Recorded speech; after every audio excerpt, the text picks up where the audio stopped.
Your crystal cannot protect you. Resistance is no longer an option. You have 6 hours. You must comply with our demands, or face the full might of our forces. We're counting on you! Protect this area!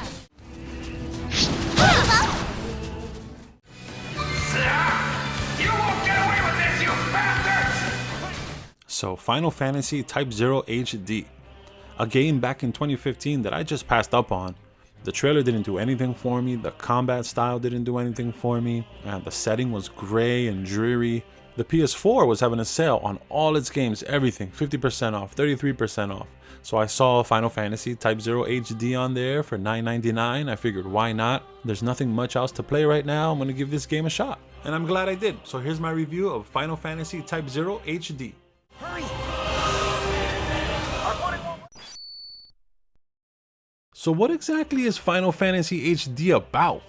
Bear with me on this. Alright, so there's these 4 crystals around the world that give powers to whatever nation controls it. And all is peaceful, everyone's enjoying their crystal, until one day Cid, who is super jealous of Rubrum's crystal, which gives its citizens power to use magic, decides to launch a surprise attack on Rubrum and gain control of the crystal. That's some cold-blooded stuff. Rubrum's all like, easy, we'll just zap away the attack with some Firaga and Thundaga attacks. But Cid's all like, I'm gonna jam this crystal jammer in your face and you're not gonna be able to use magic. At this point, Rubrum's taking major losses, losing territories all over the place. But bam, 12 badass soldiers come out of the woodwork, not affected by the jammer, and fight back and repel the attack. These 12 soldiers, aka Class 0, are the last hope in regaining the lost territories and getting down to what's really going on. Off to Academia to set up shop.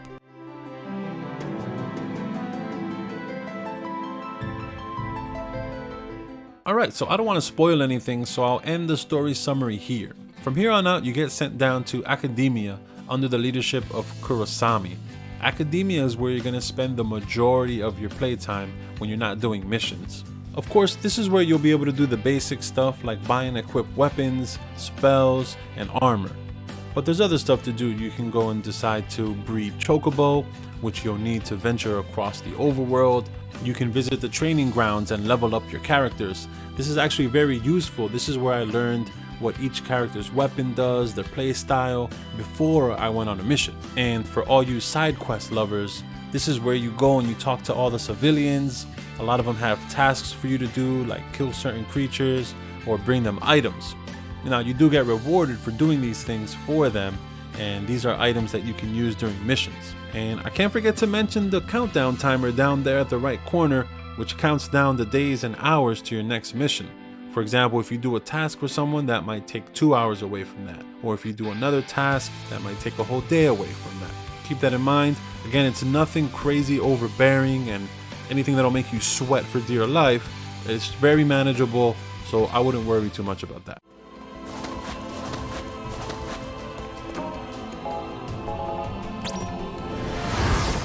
For one thing, the load times are pretty quick, making going off the beaten path less of a chore. Everything is close by as well. You can chalk that up to the PSP origin, in my opinion. Good handheld games understand that the player might need to end his or her play session at any time, so travel is never too long. So this trait carries over into the remake.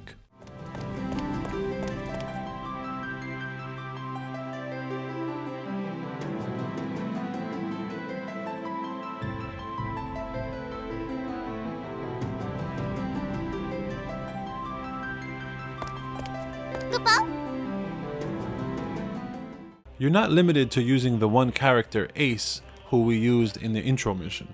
You get instant access to all 14 soldiers. Oh yeah, 2 more soldiers were added to your group, Machina and Rem. I'm not gonna lie, I found that a little daunting to have to manage 14 characters with their own abilities to set, weapons to equip, and magic to set. But I found that if I focused on 3 at a time, which is the max you can use at one time, sooner or later I had a handle on what I needed from each character's skill sets. For example, if I knew I was going to use 9 as a healer and the area of effect character, I would increase his magic power over everything else, since my main character would be the one in charge of DPS. The combat is something else I saw during trailers that turned me off. I don't know if I just wasn't understanding what the trailer was trying to display, I don't know. But the combat in Final Fantasy Type-0 is probably one of my most favorite combat styles in an action RPG. And it's probably what's going to lead me to play more action RPGs, since I'm not really a fan to begin with because I prefer turn-based. Data is vital, even if we need to destroy the prototype.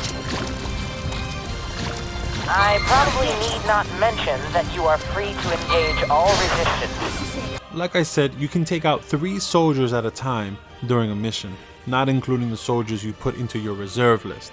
You can tap into your reserve soldiers once one of your main 3 die during that mission. So whatever, I put all my soldiers into the reserve. But back to the main 3. I would always equip a range attacker as my main, then a healer, and then a close combat soldier. Enemies will come at you strong, and your health will deplete quick if you don't learn to dodge their attacks. If you do successfully dodge their attacks, you can actually go entire battles without even getting hit once. So that's pretty cool. I noticed each enemy has a unique tell. For example, this robot here slowly lifts his gun arm right before blasting you with a rocket. Notice the circle that pops up when he does this. Those are called kill shots. If you manage to time your attack to sync with the kill shot, it will result in an extra damage or even an insta-kill. Yellow equals extra damage, red equals insta-kill. Once I found this out, the combat became more than button mashing, and instead I would learn each enemy's kill shot, resulting in a rewarding action style feel to the combat, as opposed to just button mashing like I said earlier. I should mention you lock onto your enemies with R1. The lock-on system is both good and bad. Good because it focuses the camera to one enemy during busy combat scenes with up to 4 enemies or more. A lot of action JRPGs just end up being a messy light show of attacks. But with Type-0 this isn't the case. Kill shots with the R1 lock-on system are a primo addition in my opinion. The horrible aspect of the lock-on system, and the result of the game being a PSP port in my opinion, is that in tight corridors, the camera becomes a sporadic mess. Many times I would get hit with a rocket from off screen that I didn't stand a chance in detecting because of this. Boss fights are pretty cool.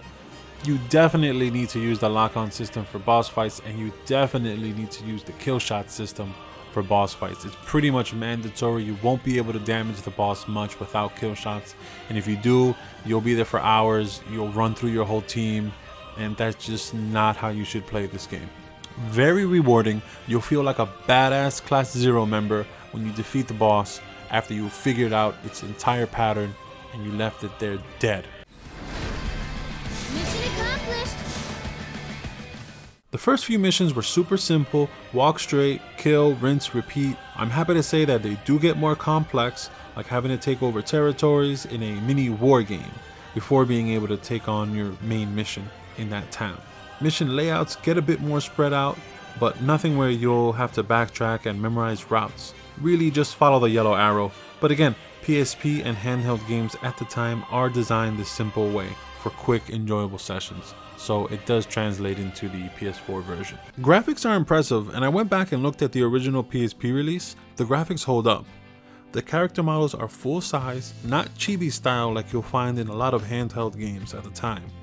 Not that that's a bad thing, but it's nice when a developer makes it a point to do the unexpected and push the hardware to its limits. The environments were pretty impressive as well.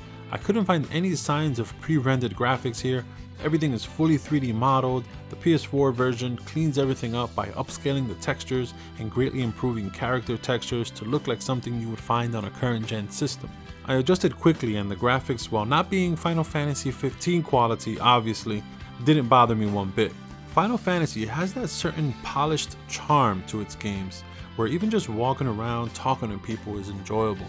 And when you're walking around talking to people, you initiate these cutscenes where the voiceover actors take over, and it's enjoyable. It's not just text, move on to the next thing. You get to know the characters more, the students more, you get to know all their different personalities, and that's what makes you enjoy the story even more, because every student does have their own personality, whether you like it or not. It still makes them stand out and not just run-of-the-mill characters. So when something does happen to them, you do feel for them. The story is tragic, it takes place in wartime, and it hits you in the feels. The opening scene, for Christ's sake, shows a chocobo and his owner lying on the floor bloody while taking their last breaths as the owner begs for life.